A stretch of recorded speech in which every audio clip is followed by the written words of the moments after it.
May nag-comment. Sabi niya, okay sa may pera, pero tulad natin, walang pera, hindi makapag-invest. Real talk din naman, di ba?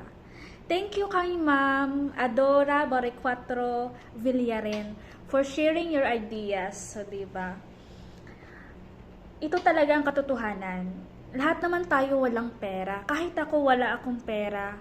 Pero pag gusto mo ang isang bagay, hahanapan mo talaga ng paraan. Reality check, 'di ba? 'Di ba? Ito naman, pag binibigyan mo kasi yung value ang isang bagay, hahanap ka talaga ng paraan.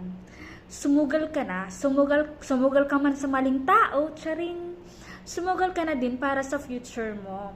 O 'di ba? Si mutual fund investment ay isang panibagong paraan ng pag-iipon.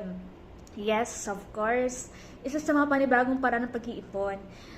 Kung mag-i-invest ka din naman dyan, hindi ka na magproblema dahil, bakit?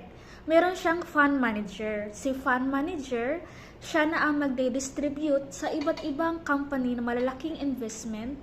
Siya na ang mag-share. Kumbaga, lahat ng pinundar mong pera sa investment na yan, dinidivide niyan sa mga malalaking company. Kaya, kumikita ka ng mga shares. O, diba? Yan. Thank you for watching. This is Edith, your Miss Reality for today, saying, basta may chika, may grasya. Bye-bye.